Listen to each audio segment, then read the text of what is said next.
Hi guys, how's everybody doing today? It's Saturday, August 14th. It's a little after 1 o'clock in the afternoon. I hope everybody's having a good weekend. I hope you guys had a good week and everybody's having a good weekend. Um, Sorry guys. I just wanted to touch base on a couple of things this afternoon that were kind of running through my head this morning. And I was doing some thinking about what really got me through this past month of relapsing. Um, I made a couple previous videos about how over the past month I've been struggling with drug addiction and substance abuse problems, and had I was doing good for 18 months, and then I had quite a hell of a relapse. Was basically on a DXM binge for the past month, and recently decided to get clean again and get sober again. Um, So I've been doing a lot of recovery related stuff over the past few days. Anyway, I was thinking what really got me through, what really held me together without ending up in the psych ward or anything like that over this past month throughout this relapse. I think it has to do with a couple of different things. Number one is exercise, and number two is medication compliance. Um, So basically, as far as let's talk about my physical health a little bit. I about 2.5, 3 months ago, I started a new diet, and I've been losing quite a bit of weight thanks to that diet. I eat mainly salads, and I do have some other stuff. I do have some protein, but it's mainly vegetables, and I've lost quite a bit of weight with that. And then about a month and a half, maybe 2 months ago, I started exercising again. It's the first time I've exercised since 2017. I stopped exercising in 2017 because of having some issues with my psychiatric medications. Back then, I was on Latuda and Lexapro, and I think a couple of other things as well. Um, and I wasn't losing weight, even though I was running 3 or 4 miles a day. So I just gave up and stopped exercising altogether. But I decided to start doing it again because I figure right now I am on medication that's less harmful. I'm on medication that has less side effects, and I can do more. I have more energy. I have more abilities to do things now. So I figure why not? I get all these health benefits and stuff, for being schizoaffective, so why not use it to do something really positive and do something healthy for my body and just something productive. So that's what's been going on with the diet and the exercise situation. And I think the exercise helped me stay glued together throughout this relapse because I was consistent with it, even though I was relapsing. Um, I don't want to say I exercised every day, but pretty close to it.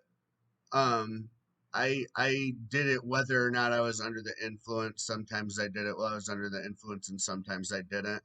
Um, it just kind of depends. And if I was just having a really shit day, sometimes I would still do it, you know. I just did it this morning, um, just before I went to an AA meeting and made this video and everything. So I feel pretty good. It helps me feel a lot better physically and mentally. It's a great way to start my day. And I just really like it. I try to do at least 100 push-ups a day.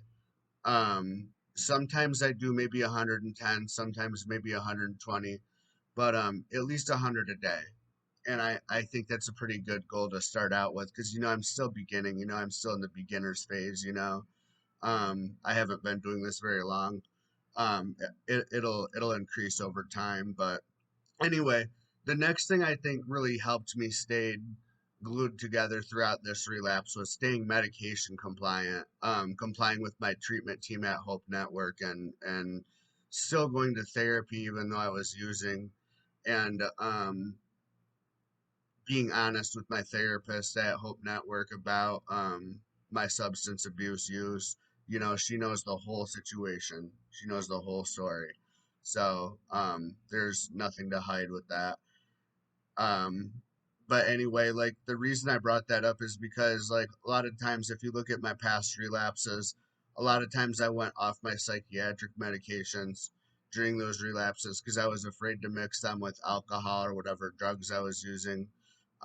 So I thought it would be better just to come off my psychiatric medications. So then, you look at the situation, I'm drunk or high or whatever the situation is, and then on top of that, I'm hearing voices. I have schizophrenic symptoms. I'm seeing shapes and things that aren't real.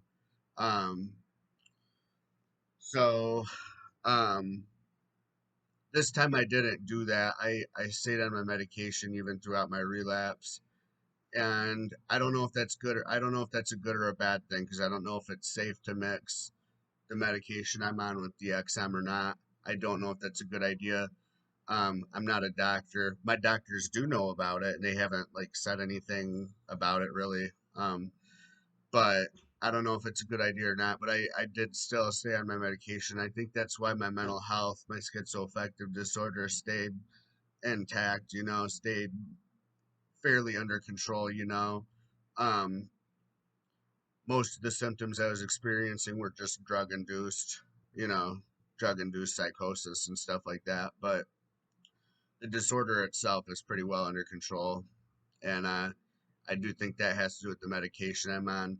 I'm on more medication than I would like to be right now, but that's what I need. Because even before this relapse, I was having some problems with kind of the mood disorder aspect of my disability.